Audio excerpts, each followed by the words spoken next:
Right. So, Bill, so grateful that you can join us tonight for most of us, but I know it's mid-afternoon for you.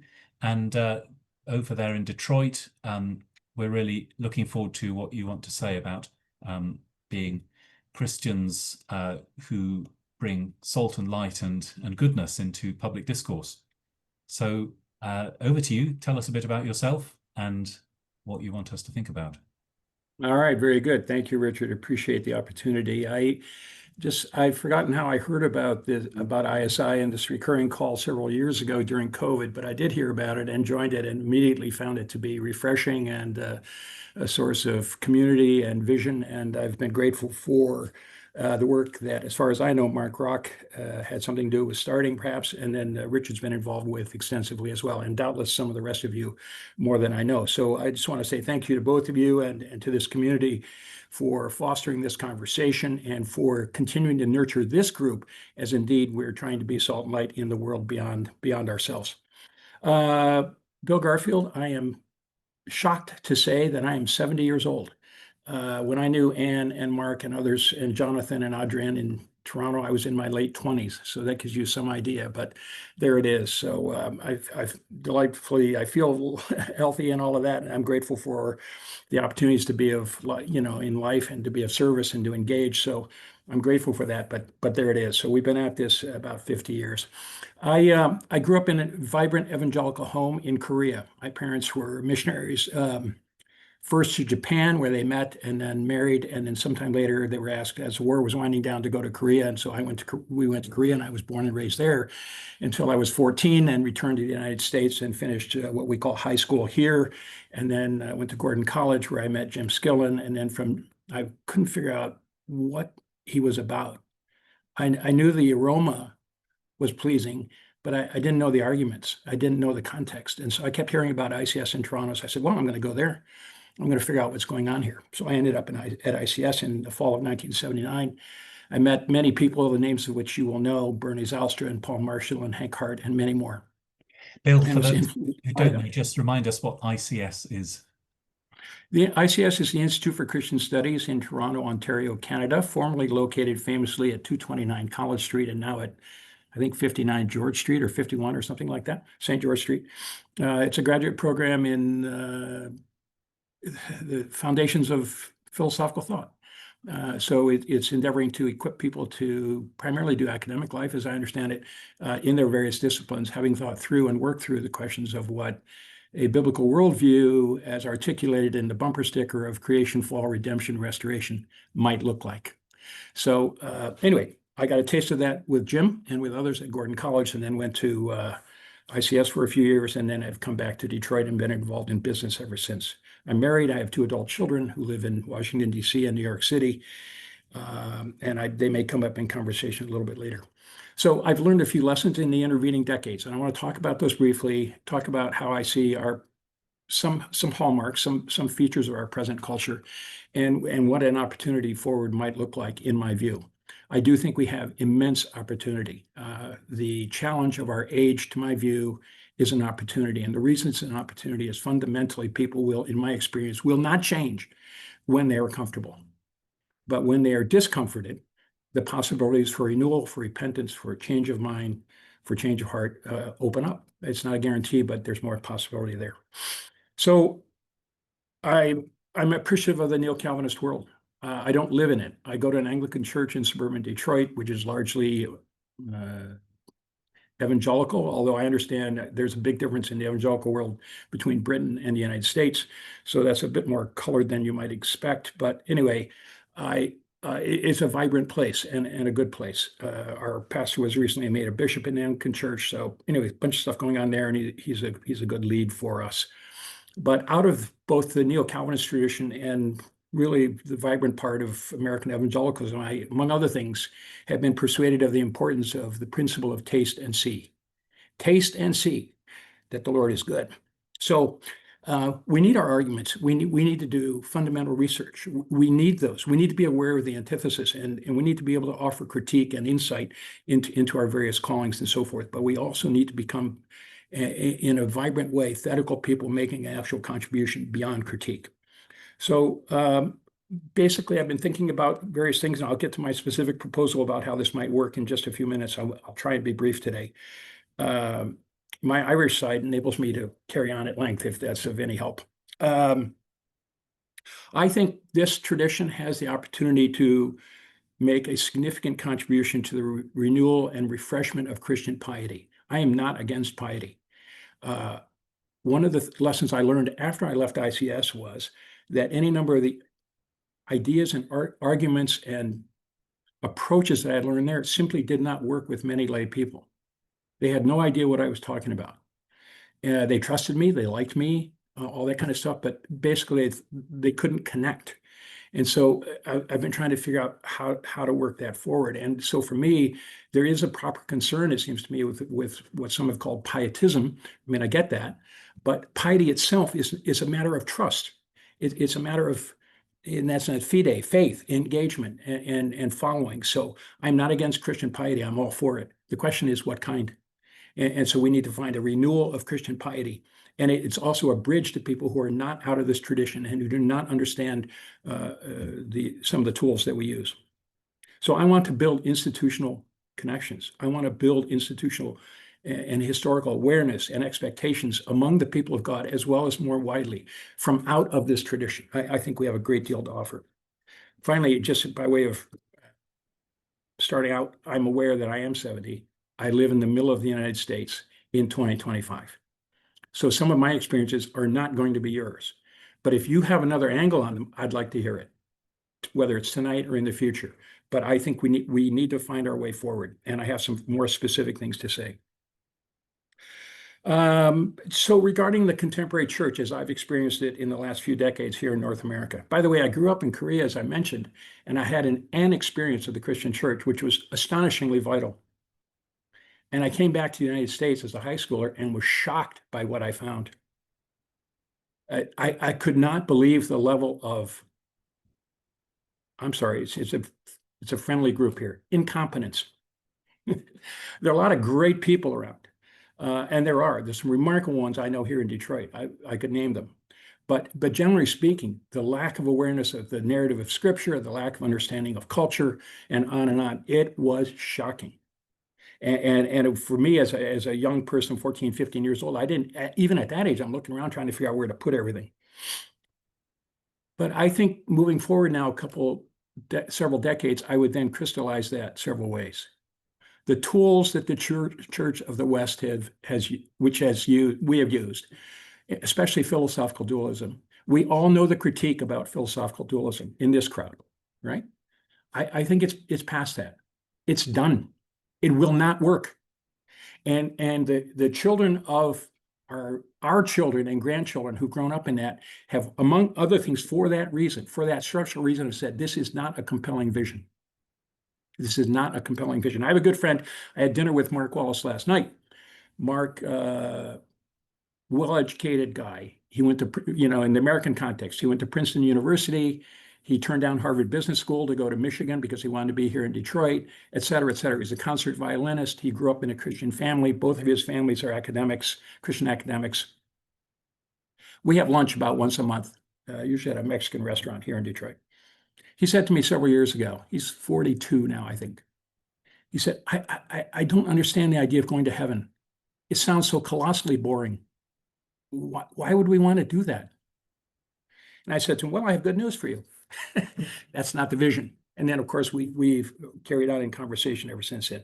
But from that, I would just say the church is at a loss in its own identity, in its own vision and mission. We do not know what we're about. We are all over the map, and our children are not taking it. They're just saying, no, this cannot be true. And in fact, they're even past it. They just don't want to even talk about it anymore. I have two children. One's a Christian, one's not, and they love me. So it's not. We have a good working relationship, a good familial bond. That's not the issue. The issue is they just cannot abide this other stuff. My daughter, who's a Christian who lives in D.C., even she, who's a very thoughtful person, she comes at things a little bit differently. But I have things to learn from her. Creation, fall, redemption, restoration. Richard, sorry for more jargon, but I'm just going to compress it down. That biblical narrative of what the story of God might be is unknown in the church today in the United States. It is unknown. We do have people like Tom Wright and Brian Walsh and Richard Middleton and Tim Keller and many more we could name from various different aspects who have been articulating this and working at it. But in the pew, it is unknown.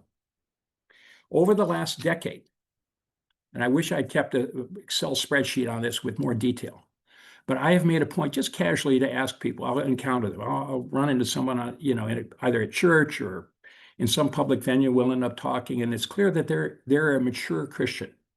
They're in their 40s and 50s. They've been in the Christian church all their life. Maybe they teach a Sunday school class. I've talked to pastors. I've talked to seminary professors, and I've asked them the following question. God's at work in your life, yes? Oh, yes, God's doing wonderful things in my life. I said, well, I'm happy for that. That's really good. But just bracket that for a minute. I'm just curious, when you look at Scripture, Genesis to Revelation, give me the bumper sticker. Give me the abstract. What's the story of God? Can you do that? How do you see the Bible as a whole? What's the big picture? More than 9 out of 10 people, their literal answer is, I do not know. Okay. So if you were to ask me, what's the mission of Dassault Systems for which I work, I could give that to you right now. I know my elevator pitch. I know my abstract. And that's business. I'm not against business. I love business. But it's like, are you kidding me? We are just unhinged, and we need to call it out. We're in trouble. A couple more preliminary comments, and it's mostly preliminary, and then the wrap is the idea, and you'll see it pretty quickly. I think the live, die, go to heaven narrative is over. I don't think people believe it. And it definitely is not a source of hope in any sort of common piety. Anyway, just a sidebar. I'm going to skip some of my notes here. I read Promise and Deliverance, R.G. DeGraff's Introduction to Scripture, or Leading You Through Scripture, at ICS. I'm in my mid-20s. Why didn't I get that in my early teens or younger? That was totally missed, unknown. I think that set of ideas that he pulls through there in terms of the covenant faithfulness of God throughout the whole thing, I think it is unknown in our time. I do not hear it wherever I go. I mean, I hear it nominally. In other words, God is faithful in this moment. God did this. God did that. No question. People love and trust God. Fantastic. But in terms of history or the unfolding of a larger story, unknown. Just jumping down in my notes, what are the terms of engagement today for conversation? And not just this, but life together in a community. I think we live in a space of life without transcendence and without telos. There's no end. In my building today, not 200 feet from where I'm sitting right now, is an individual whom I hired into the company 3 years ago. I've had several conversations with him. It's been very interesting. He trusts me. But for him, this is it. And he has no idea how to navigate forward. He literally formally said to me last week that he has a developing interest in paganism because he's trying to poke around, trying to understand what's going on. So the terms of engagement for us, we have proper terms within our own circle. Those aren't bad things. It's a wonderful thing we can have this call and talk to each other. But what is going on around us? Here, we have life without transcendence and without end. No purpose, no norms. Unfortunately, I think we fundamentally have that in the church. I think we read Scripture without a telos, without transcendence, without a realized eschaton, without so on. We also do, we're willing, actually nobody even does this anymore. We used to debate whether God was present in the Eucharist. We don't even do that anymore. We don't think God's present. The Enlightenment really has won on this for the time being, not forever, but for the time being. Biblical teaching is reduced to anecdotes and various pious hopes. And then I know I'm singing to the choir here in the sense that this group will have some version of this. You may not agree with me in a lot, but I think you'll largely agree. I mean, the Enlightenment's also been successful in reshaping our imagination to understand our life with God in the world as religion. And I am not an anti-institutional person. I'm a very pro-institutional person. I like to build them. families, churches, businesses, schools, the whole thing. So I'm not against that. But the idea of religion has been a death sentence for us. It's an experience without history and only with a sociological explanation. You believe that because of X. There's no objective reality to which we're appealing. Objective is even the wrong word. There's no founding reality to which we can lay claim and actually have an argument. Just one side comment about our identity and what it means to be church and community. One of the early church fathers came out with extra ecclesiam nullis salus. Outside the church, there's no salvation. I've come up with another one. Extra publica nullis salvation. That is, there's no salvation without public witness. It's not a mandate. I'm not wagging my finger and saying you may not have X or Y. I'm saying objectively it doesn't work. We have got to rediscover what public life, public witness, public speech, public presence looks like, and we can. I could say more about this. I just maybe one or two more things. In the last, I'll just say 25 years, 20 years, I know personally of almost 30 people who've left the evangelical and reformed world and become Roman Catholic. Why? Why would you become Roman Catholic? Here's my answer. Did they make this change for theological reasons? They've discovered, oh, God really is present in the Eucharist in a way I didn't know. And my evangelical friends didn't tell me this, and the Catholics do. Oh, I've discovered this. No. Oh, I believe in the perpetual virginity of Mary. No. Is it, oh, the Roman Catholic Church is the one true church. Oh, how did I miss this? No. They are not joining for theological reasons at all. They're joining because they cannot sustain the breadth of chaos in their experience. Experiential chaos has limits to it. So anyway, they go to a community where they go, oh man, thank goodness this could be sane, this could be home, this could be nurturing. By the way, just a sidebar, J.D. Vance recently became Roman Catholic. I think some of you may know this, some of you may not. I heard him ask, well, why at a Catholic gathering, why did you become Catholic? He paused, he said, well, I wanted something that was old. He's more nuanced than that, but that really was pretty much his answer.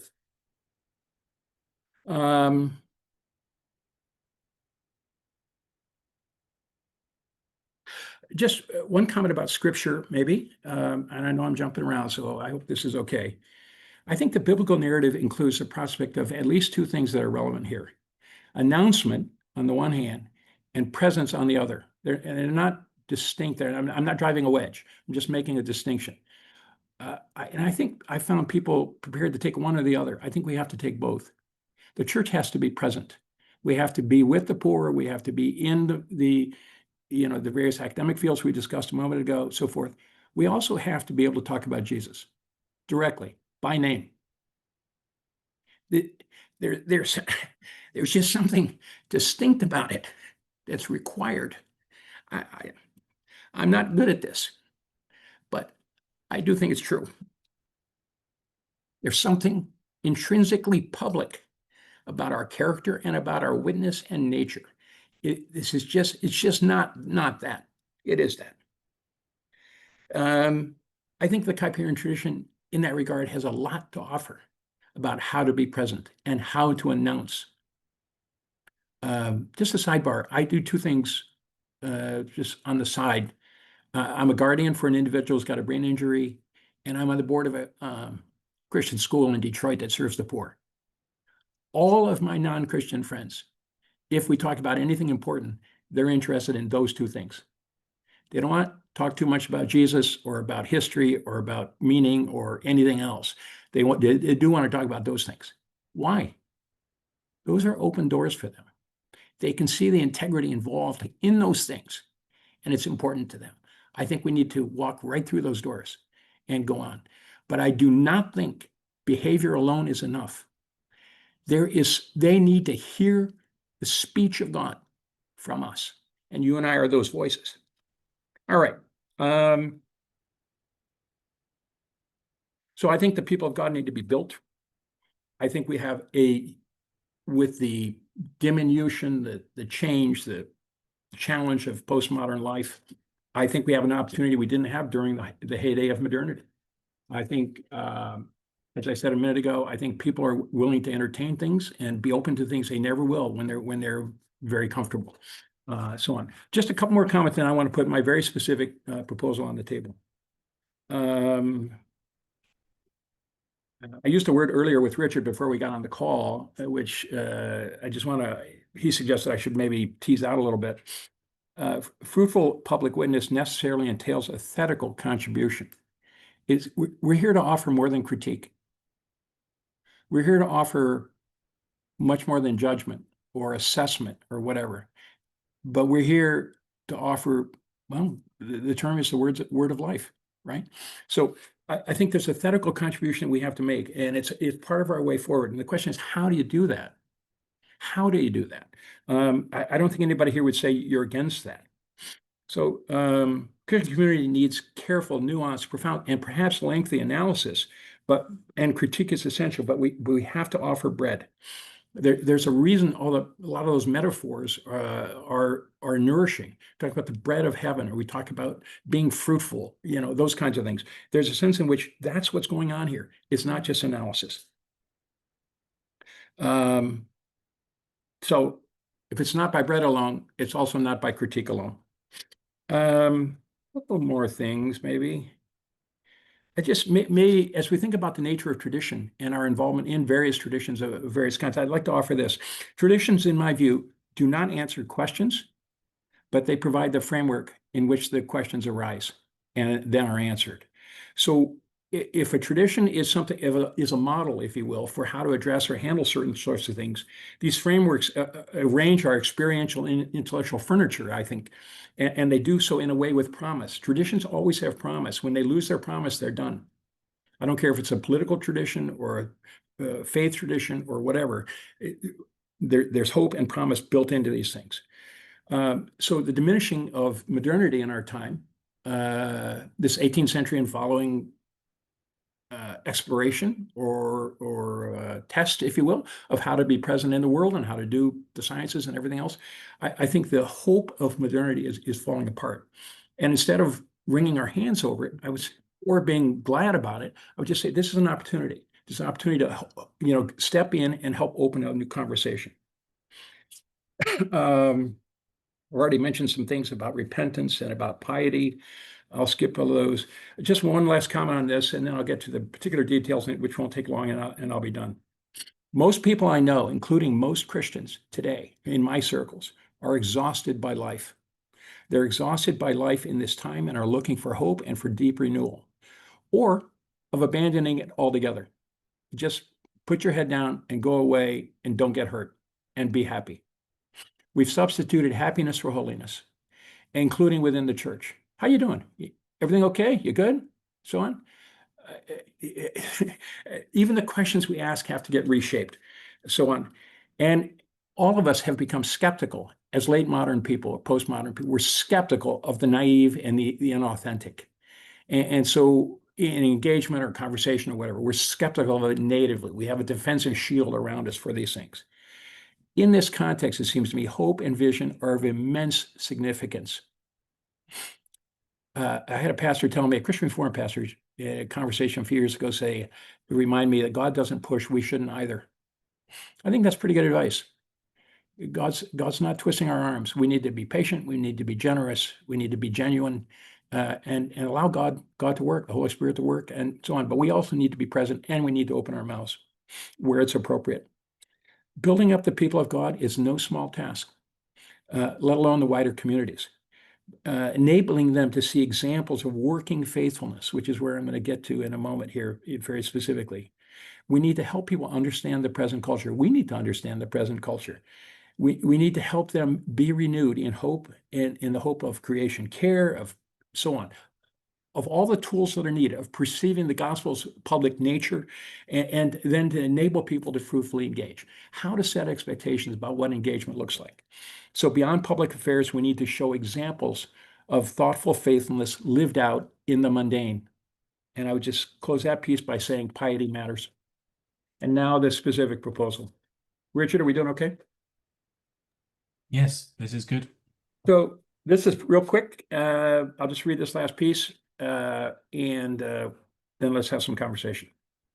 So my working life since Toronto has been in corporate real estate, where I am today, with a focus on management and strategy. I'm currently working on sustainability efforts for our company. We have an effort to reduce our CO2 emissions by 25% in 6 years from 2019 through this year.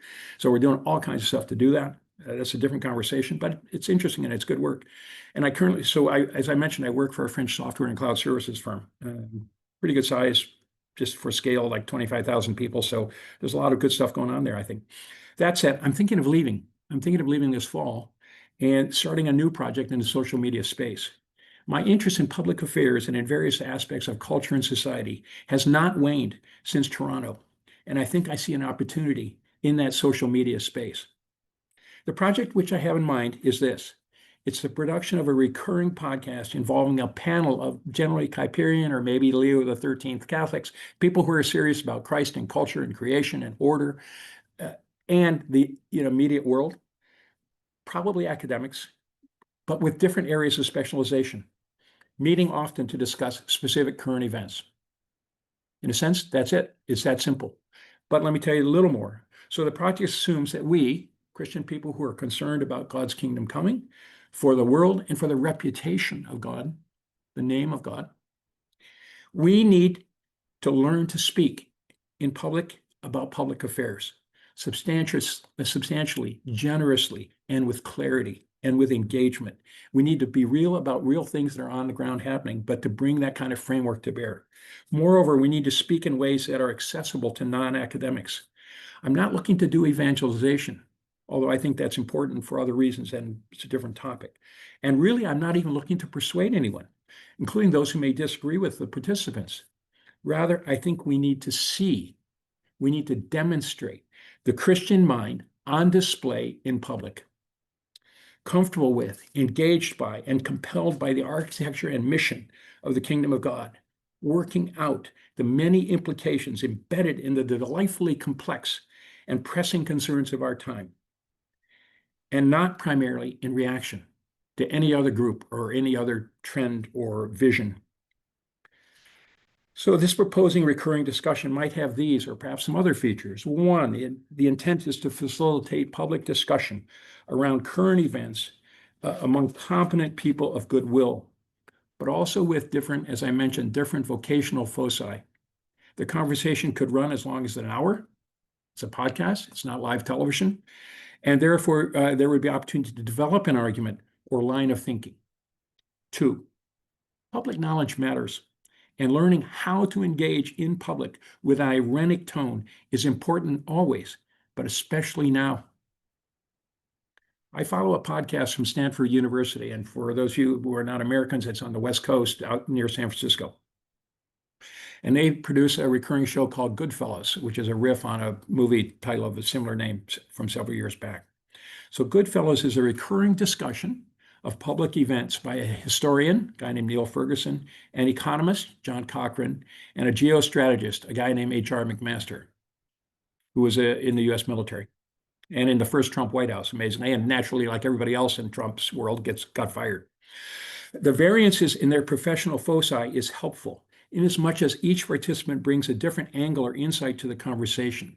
It's worth noting that the participants do not always agree with each other on matters of situational assessment or applicable policy, although they all work at one institution, Stanford, and have become friends.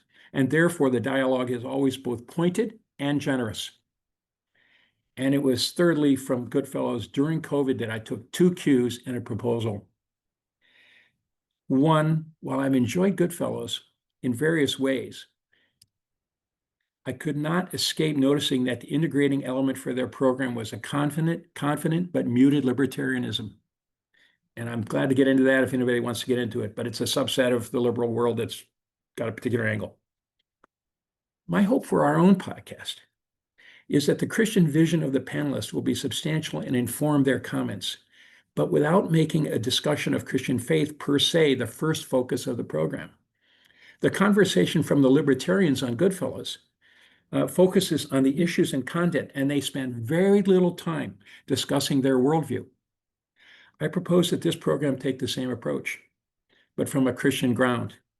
Be engaged by the gospel, by creation, fall, redemption, and restoration, but focus conversationally on the present world out of that grounding hope. Our claim is not one of omniscience, that we know everything, but of competent engagement. And we need to do that and can.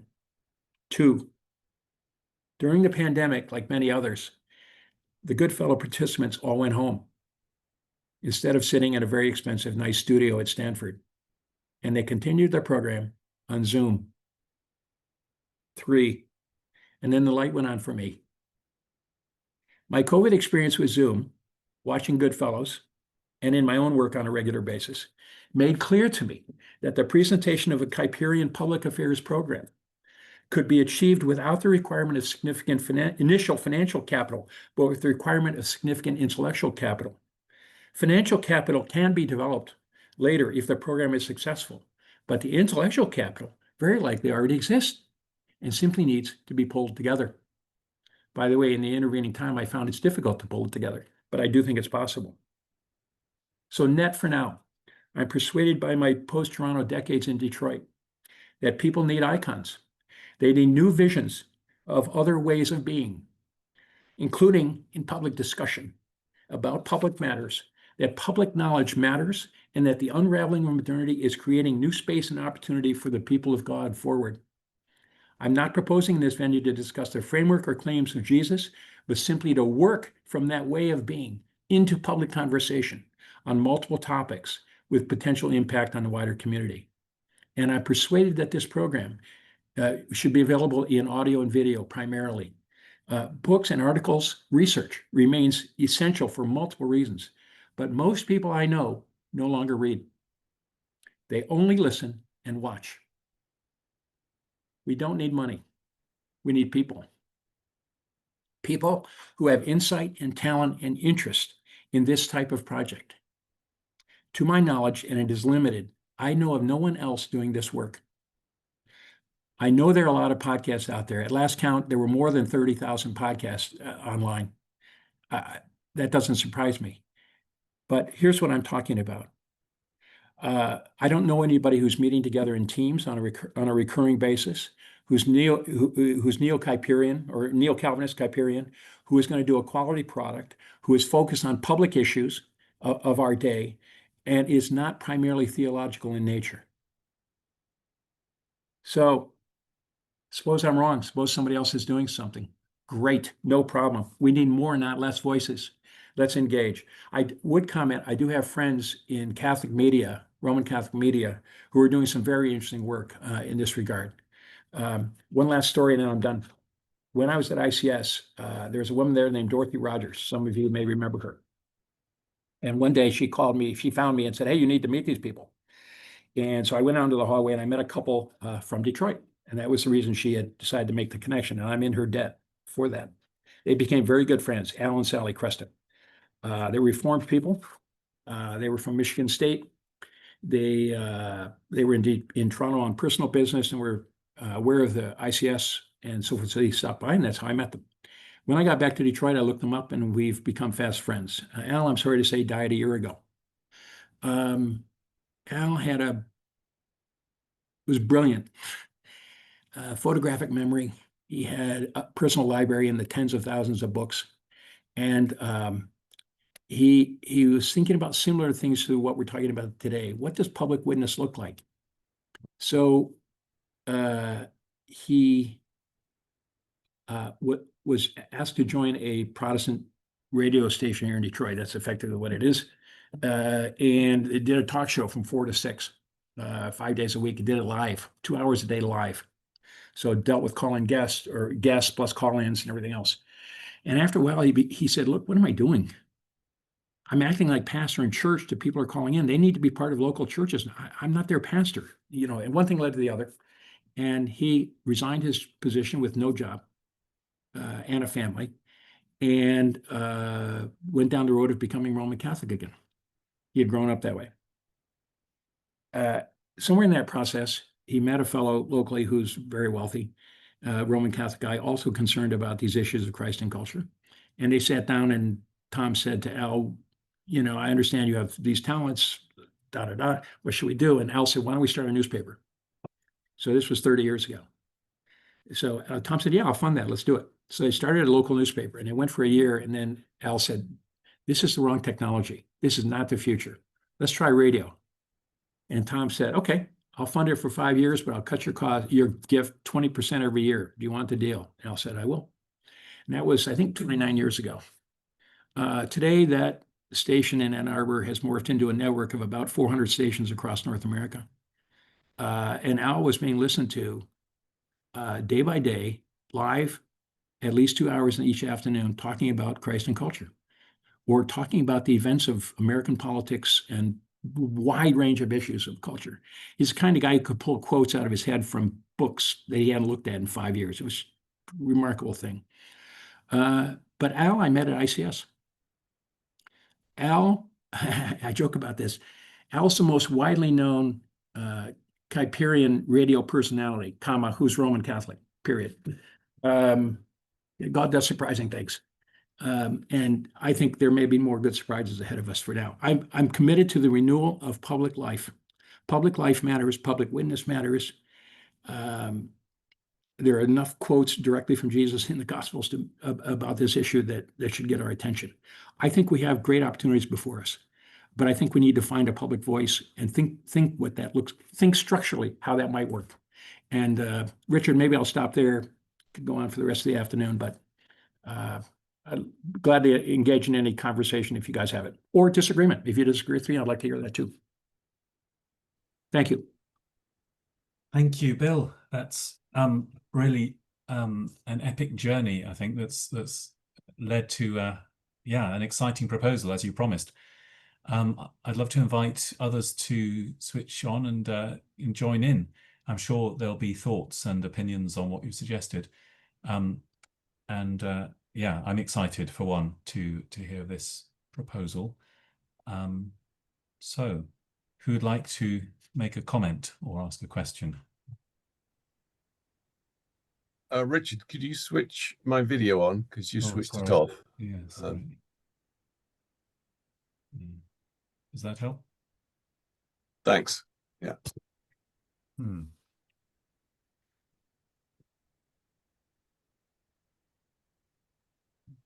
Yeah, I just want to make a comment. Mark. Yes, I thoroughly agree with everything you're saying, Bill, and I really like your comment about we've substituted happiness for holiness. I think that's very, very true. But a comment about my own church, I think it's very, very hard. What I've noticed is that Anne and I preach in our local Baptist church, and it's taken a very, very, very long time to get even small amounts of change in the thinking of the congregation. And we've had the benefit of YSOX being in Leeds and of the pastors having attended YSOX events.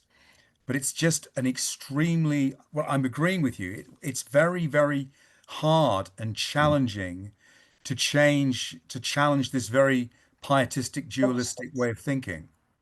Right. And it just seems to take incredible, from my experience in our church, I've noticed that our pastor is saying very good things, which I think are great, but I think it's so much hard work just to get small amounts of change. Mm-hmm. So I'm saying, I agree with you. We quote John 3:16 every week in church, and so I've started asking people, "Do you know what Can you tell me John 3:17?" And nobody can tell me. Yeah. For God sent His Son into the world not to condemn the world, but that the world through Him might be saved. Yeah.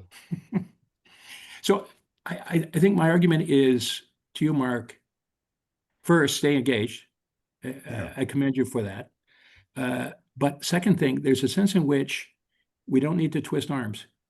We need to be present, to speak, but then there's a sense in which I want to say we need to go around them.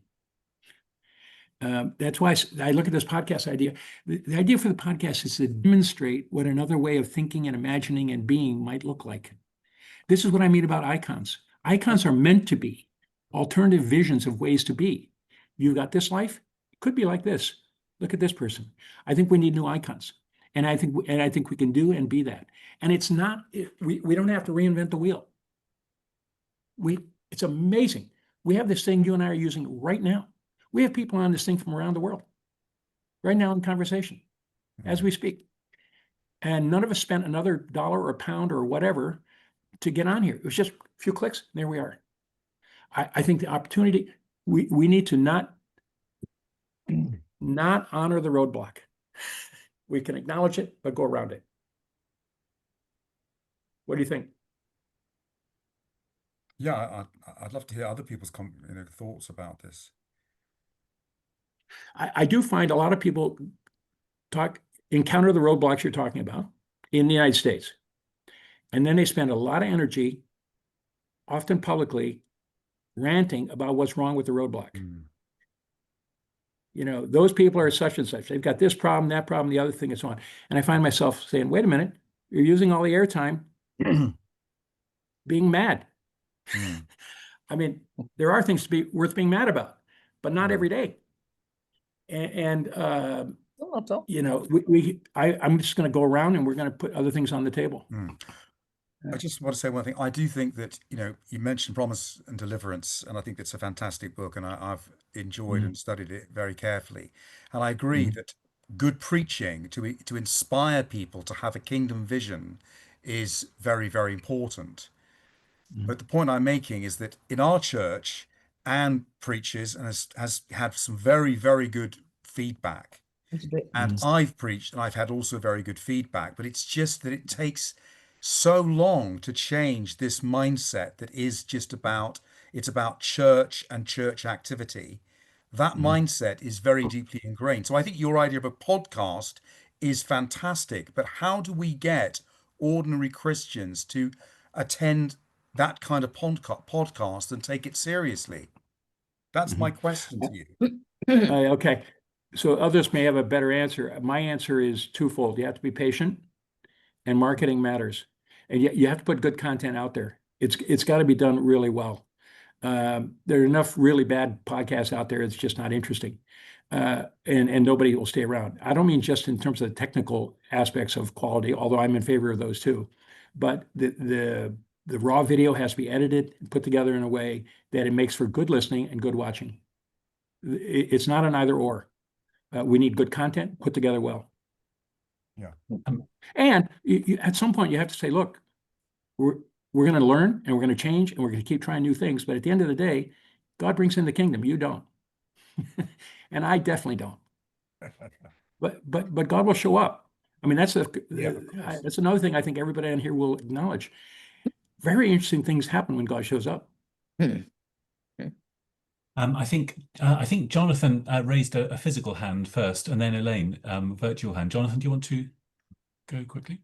Oh yeah, Bill, just fantastic to hear you reflect on all these questions. You know, over the years we've had a few of these conversations in en passant, but this was great. I'm in so much agreement with what you say, because you're in a different context. The US is different culturally to the UK, but it's not radically different.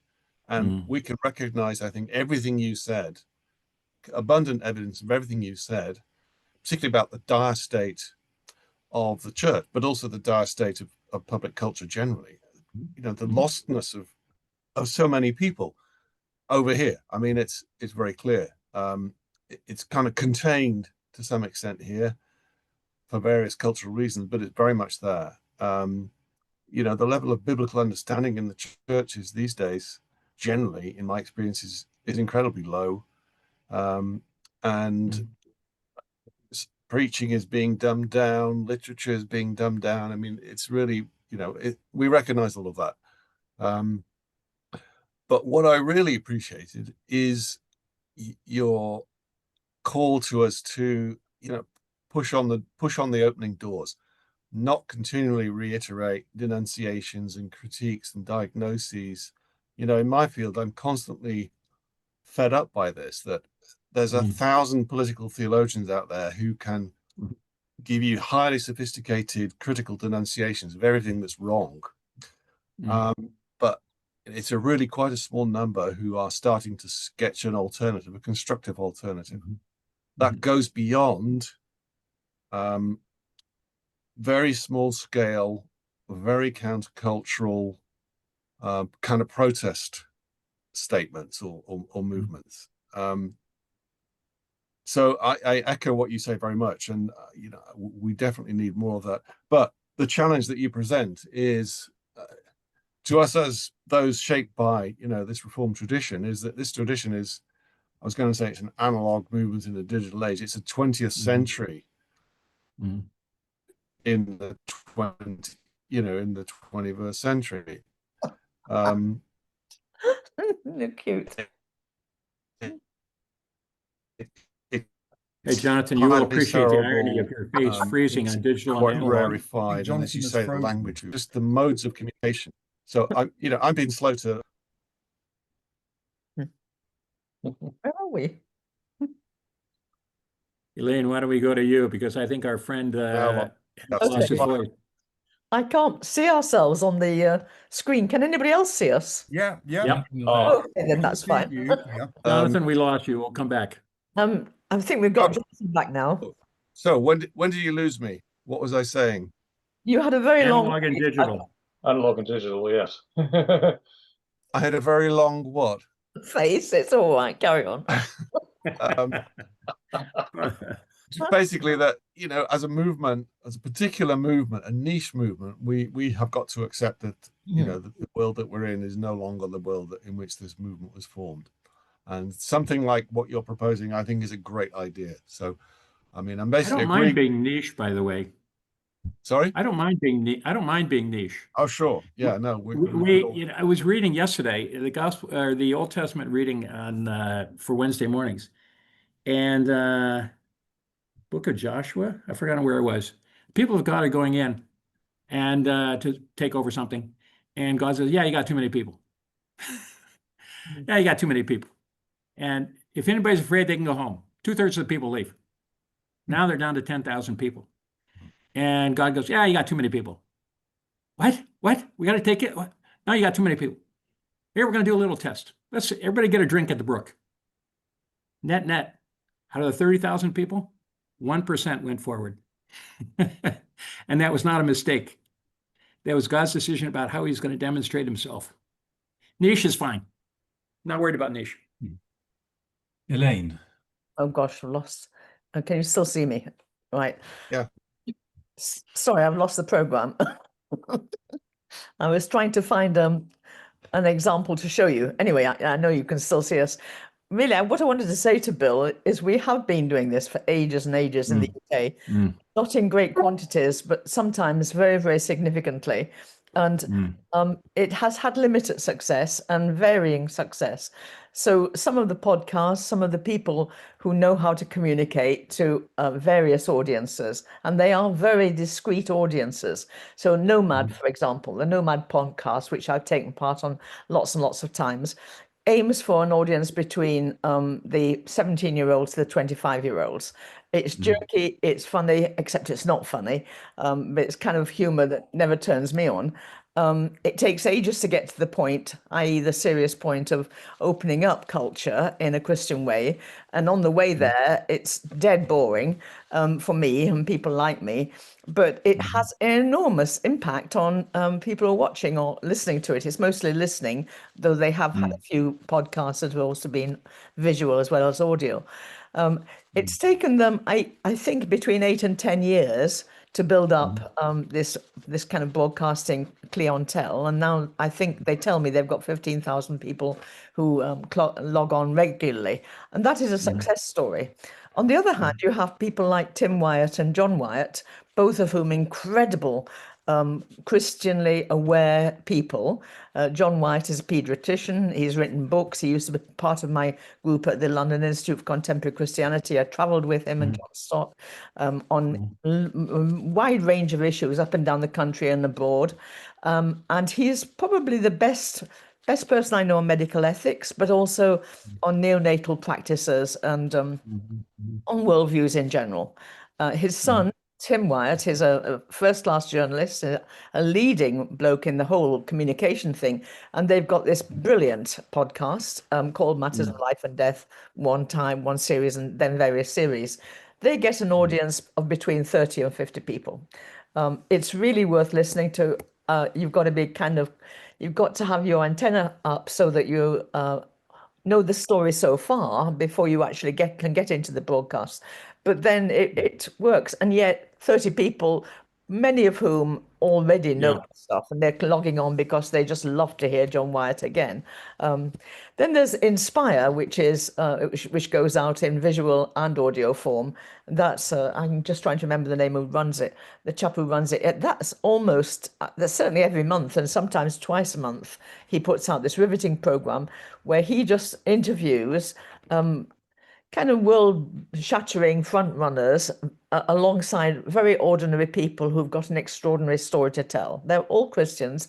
They've all walked through life in various ways, and they've all got the message of incarnation, sin and redemption in their souls and their psyche, and it comes out in the podcast over and over again. That's first-class stuff, because Tim is a brilliant kind of person to open up these areas. And this started with Julia Bicknell, must be 30 years ago, 35 years ago, when Premier Radio first started. We had this series that I was on every week called You Wouldn't Ask Your Vicar, which was the idea behind it is that he wouldn't know the answer, so why waste your time with him? Let's listen to what we have to say and what the Christian faith has to say at a deeper level than what the vicar's kind of going on about. A bit rude to vicars, but nevertheless, it made its point, and we had a series of incredible discussions. Now, that was because it was a radio program, and because it went out under the auspices of radio. And if it went out now, it would get an even bigger audience. It was a very successful one. Then you have Justin Brierley, who also features on Premier Radio, which is now big stuff in the UK, unlike what it used to be like. And interestingly, it also caters very, very strongly for the ethnic minorities. It's supported very much by Black Christians in the UK. And Justin Brierley, who's now retired from or resigned from it, he's moved on, had this series called Unbelievable. And again, it was largely apologetics, but it was apologetics unmapping a worldview and often talking to atheists and having atheist debate with Christians and so on. But it was always focusing on a particular theme that they needed to discuss then. And actually, I still do it every probably twice a month with BBC Ulster, a program called Sunday Sequence. I shall be doing it this Sunday, where again we look at an issue that has a deeply contrasting response from people with a Christian worldview to what's going on in the world as a whole, in our country, in our culture as a whole. I've been doing this for 30 years, 25 years. Yeah. So and that audience is huge. The audience, the whole of Sunday Sequence is huge because it's their flagship Sunday radio program, alongside all of the programs they have on the rest of the week, like their Today program and so on. And you have a captive audience because they log in, because they know they're wanting to hear what the people are debating or talking about today. We don't debate on that program.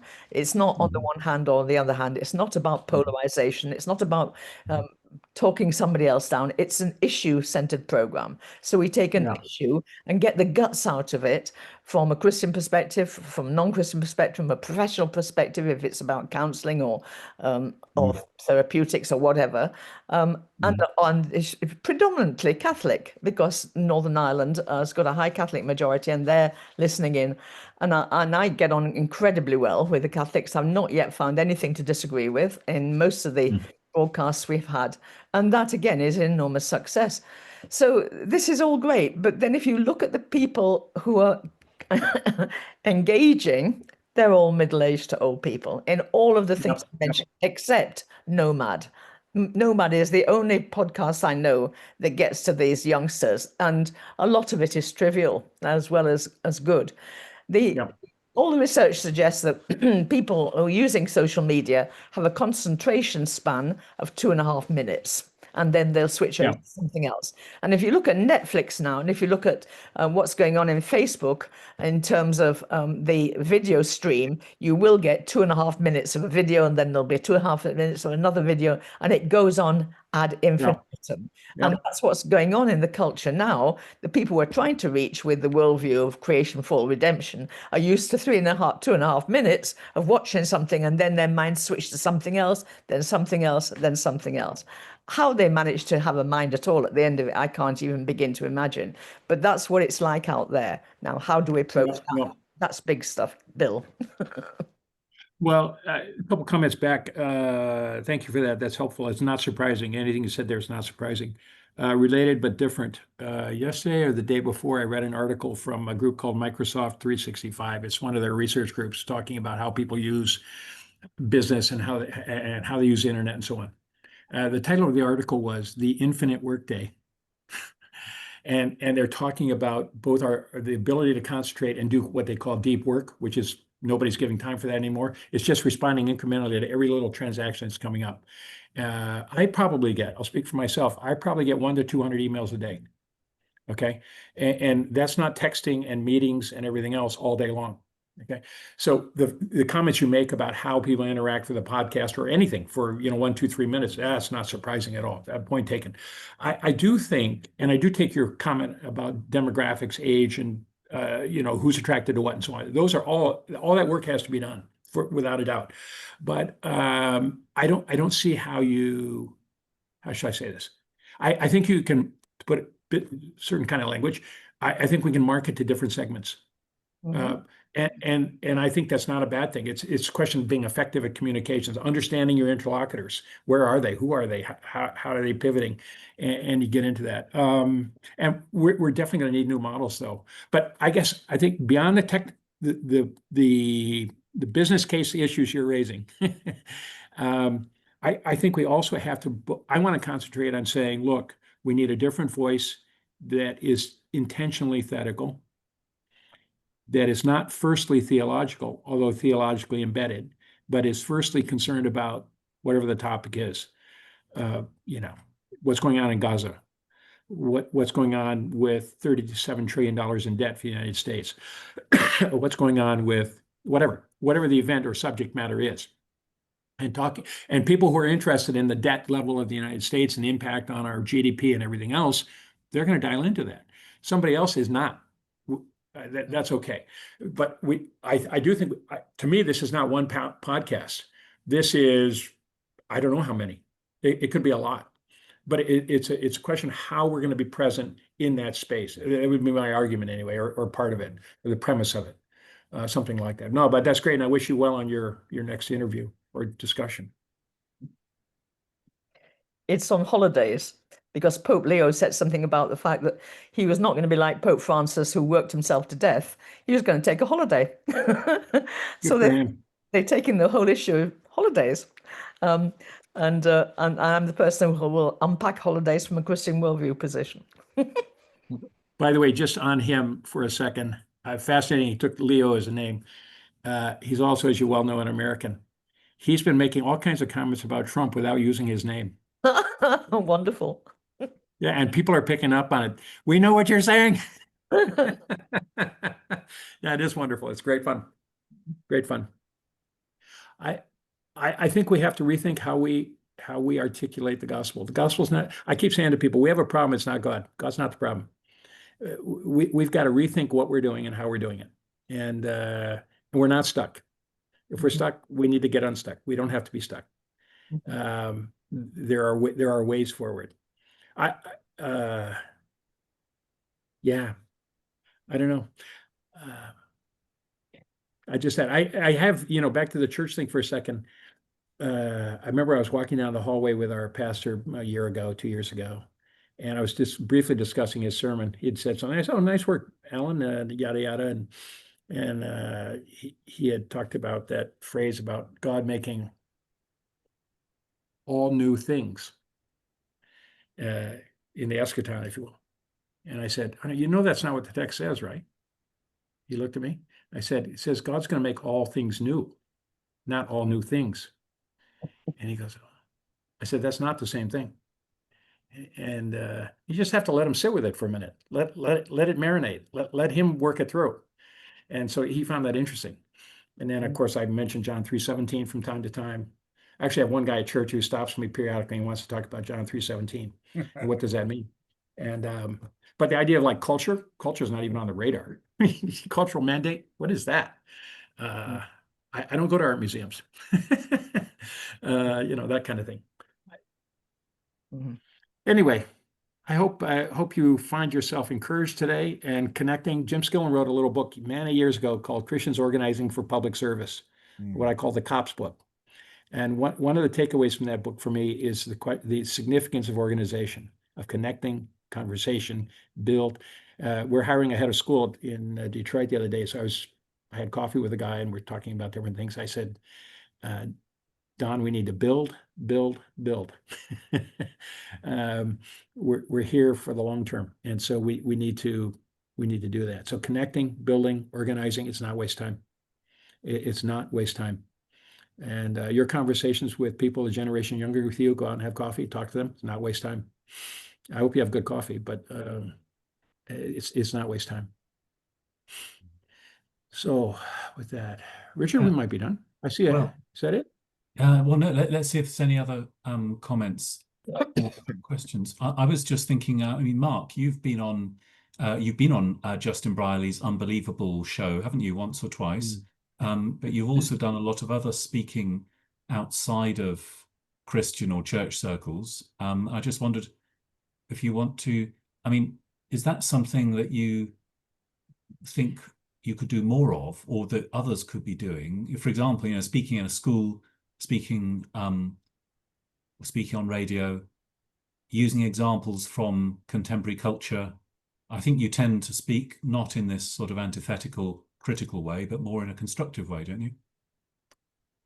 Well, I think what Elaine is doing is very, very good. I think you've got to think very hard about who you're speaking to, and you've got to make sure that you have the appropriate speech acts which will win you favors. And I think that the thing I've done in schools, which has been very popular, is a conference about the mafia and how people look at different ways of understanding evil. And I think that's a conference which I got great feedback from 18-year-olds. And so I think I have got some experience, but it is about being creative in the way we communicate the faith. And it is about engaging young people. We're talking about young people. And I think Elaine's comments about Nomad are absolutely spot on. The attention spans are very, very short.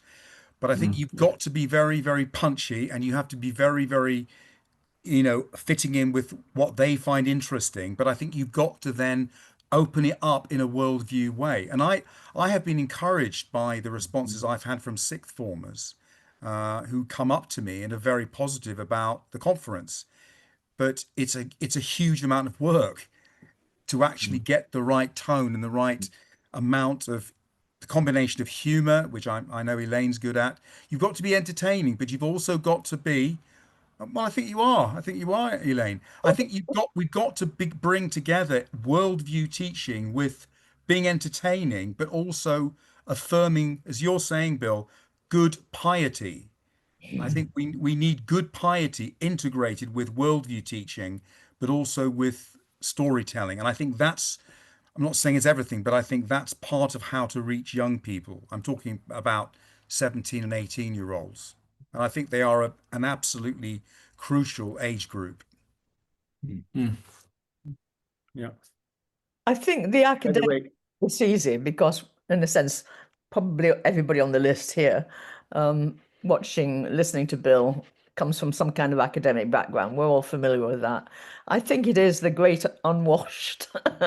It is this new culture, the meme culture, the folk who've actually grown up with social media as their language, their normal language, and with these tiny interest points and so on.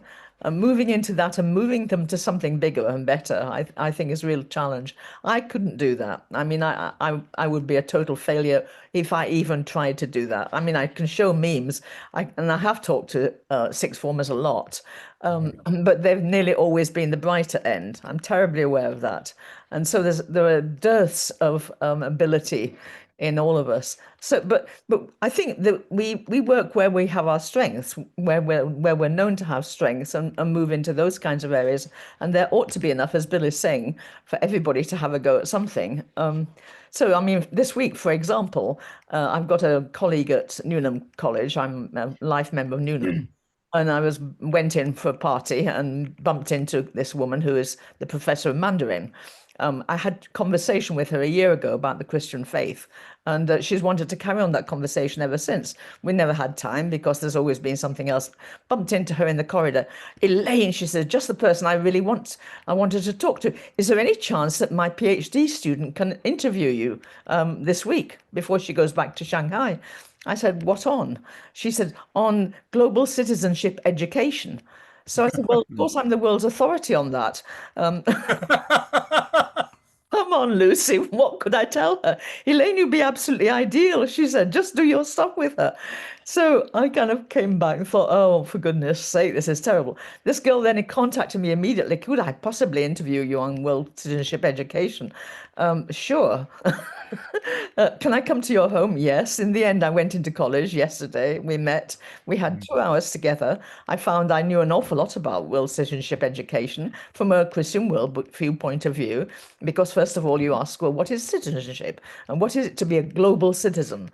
And then unpacking that and so on. We had an amazing time together, absolutely wonderful. And I've had 2 messages from her since then asking questions and so on. So what's all that about? And I think it's partly about being a public Christian. And that's the other thing. Most of us here are public Christians. You know, people know that we're Christians, so therefore they tag along. And for us, it's a lot of it is about being academics and know people who are desperately interested in academia, in their subject, and put a lot of time and energy into it. And being able to step into their area for a little while, but still be who we are in their area as guests, intellectual guests in their area, and see it from where we're coming from, which is a Christian worldview position, and then open up the dialogue between them. And it works. And it works because the Christian worldview has something to say in all of these areas. Has a lot to say about being a global citizen, amazing amount. And it's a lot to say about not being, what is not good about not being a global citizen and so on. We spent a lot of time on Trump, as a matter of fact. Yeah, there's a lot to talk about there. Hey, something I have not mentioned, perhaps you've thought about it. One of the things I think we need, and I, by the way, I am struck for decades about the difference between living in the UK and living in the United States. We're similar, but there are some significant differences. And so you just ran through a list of programs that are out there that are of interest, Nomad and Justin Brierley and whatever. There's a lot of content in the United States, not much that's interesting. That's why I meant when I said I don't think there's a lot of competition out there. I wish there were. I mean, so on. But we need hymn writers. We need people who are thinking this way, who can write hymns worth singing. I have an acquaintance who I haven't kept in touch with her. She grew up here and then became a lawyer, became an attorney, and moved away to Pennsylvania. And I haven't seen her in years. But at the University of Michigan, among other things, she abandoned her faith. I'm skipping all the details behind that. She just did. But I'm still in touch with her brothers here in Detroit. And one of them told me recently that Barbara will be walking down the sidewalk in Harrisburg, Pennsylvania, years after she's walked away from Christian faith. And she finds herself humming a tune she sang as a child in church. And it comes back to her and it bothers her. I think we need better lyrics. We need hymns that have 3 verses or 4 that actually need a 5th to round out their full vision. They say some good things, but they need one more piece to pull it together. It's got some. If any of you are given to poetry and interested in hymn writing or singing or songs, that side of our experience, give it some thought. Take a look at public domain hymns out there that are well known that need one more verse. It would be interesting as a little side project to do a one more verse piece once a year, see what people come up with. That bit with my pastor telling him God makes all things new, not all new things. It's just a turn of words. He had never thought of it that way. And as soon as he heard it, he goes, "Oh, that is different." And then so on. One other story. I have actually a pretty good friend who's a Catholic evangelist. He's an ordained Catholic pastor, and he was ordained by John Paul II, a guy named Father John Ricardo. His father was the head of one of the big auto companies here in Detroit. Really bright guy. He became pastor of a church on the west side, 15 years ago. He was there a decade. It grew from about 2,000 people to 10,000 in a decade. When I saw one of the sermons he would preach 5 times a week on a Sunday. Whoever preached in his congregation did all the meetings. I went and watched one Sunday evening. I participated in the worship there, and Father John got up to preach. Again, very good memory. He could pull things. He walks around the front of the church with an iPad in his hand. But beyond scripture, he had 3 people he quoted: C.S. Lewis, Tim Keller, and who was the third one? It wasn't Kuyper. I forgot who it was offhand. A third Reformed reference. This is the guy in charge of evangelism and parish renewal for North America, or one of them, out here working. Here are the people he's quoting. He's not quoting Aquinas. He might in other occasions, I don't know, probably does. But I'm just saying it's a new world. And the boundaries are changing and different, and we have new opportunities. It's not, to me, it's not a bad thing. But Father John's another. This is a stretch, but I'll go there anyway. He's another Roman Catholic Kuyperian.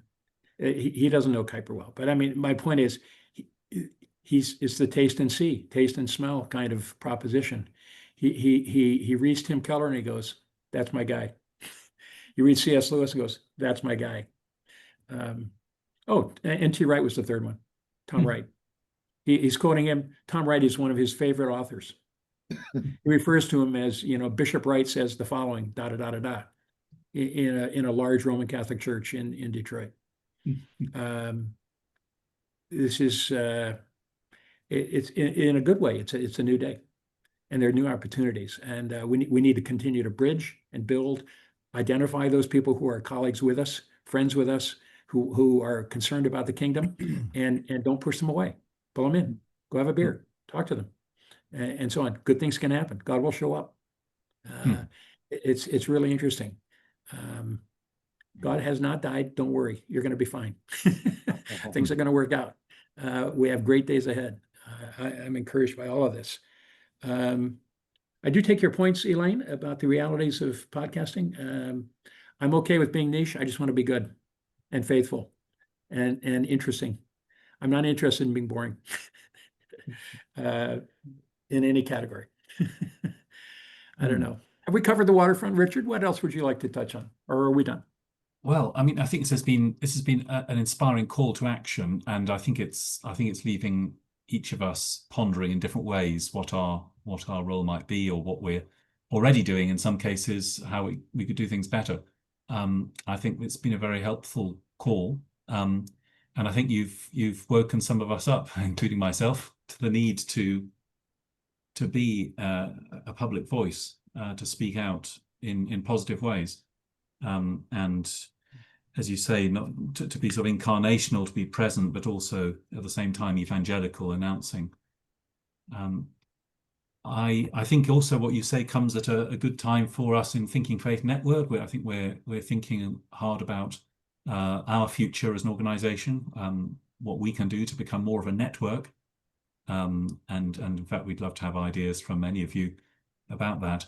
You are our network essentially, and others too. But I think Bill's suggestion tonight is also quite helpful as we think about how our sort of life matters activities might grow and bear more fruit.